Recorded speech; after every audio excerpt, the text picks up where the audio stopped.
All right, let's dive into what might be one of the biggest economic and environmental stories on the planet right now. We're talking about India's massive bet on something called green hydrogen. And trust me, this isn't just another clean energy story. No, this is a plan that could completely reshape an entire economy and maybe even create a new blueprint for how countries grow in the 21st century. So let's start with a number. I want you to get this number in your head. $160 billion. That is a staggering amount of money, right?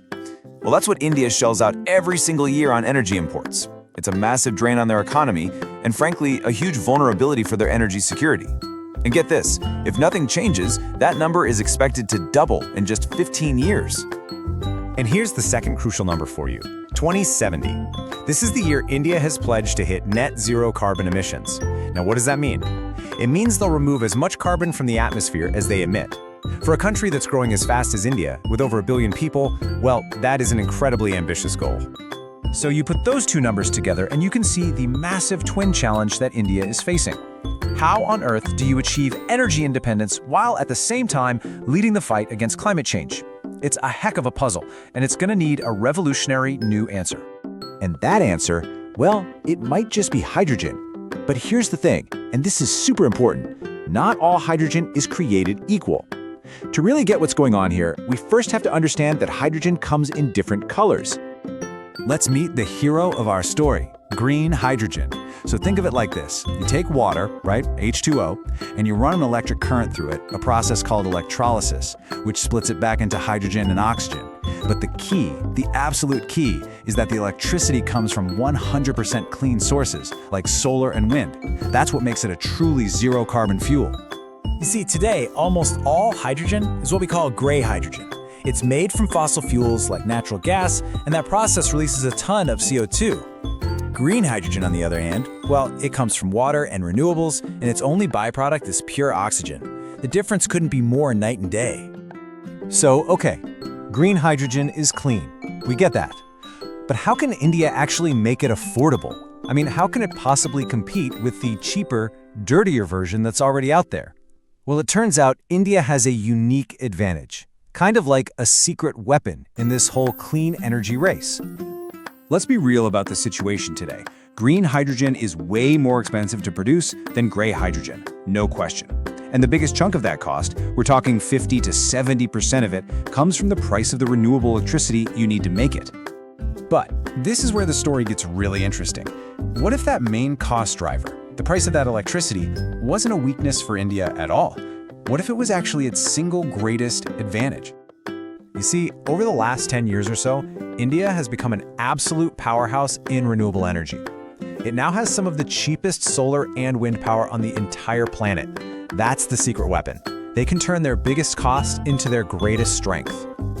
And because of those rock-bottom renewable costs, projections show something incredible happening by 2030, maybe even sooner. We're looking at a crossover moment. The cost of green hydrogen in India is on track to actually become cheaper than the old fossil fuel version. That is a complete game changer. The second green hydrogen becomes the cheapest option, it just unlocks an opportunity of historic scale. We're talking about a potential green gold rush with a payoff that's just massive, both economically and for the environment. So just how big are we talking here? Well, by 2050, the total value of the green hydrogen market in India could hit a mind-blowing $340 billion. That's an entirely new industry, built from scratch. Now, to meet all that demand, India is going to have to build a ton of new infrastructure. We're talking about 226 gigawatts of electrolyzer capacity. Those are the machines that actually make the hydrogen. And building all of that, that's a huge opportunity for manufacturing right there at home. And the environmental impact is just as huge. This shift could stop 3.6 gigatons, that's 3.6 billion metric tons of CO2 from ever entering the atmosphere by 2050. That's a giant leap toward meeting India's climate goals. So where's all this hydrogen going to be used? Well, the biggest markets are in areas that are super hard to clean up, like steel manufacturing and heavy-duty trucking. Put them together, and they're projected to make up more than half of all the demand by 2050. And look, this isn't just some hopeful dream. India is already putting a real, concrete plan into motion to make this all happen and to establish itself as a global leader in green hydrogen. The whole strategy really comes down to 4 key moves. First, use smart policies to keep cutting production costs. Second, create guaranteed demand by having the government require its use. Third, build domestic factories to make the electrolyzers. And finally, get India in a position to export green energy and green products to the rest of the world. There's this quote from the report that just perfectly captures how big the ambition is here. It's about way more than just clean energy. It's about pioneering a totally new model for how an economy can grow, industrializing without carbonizing.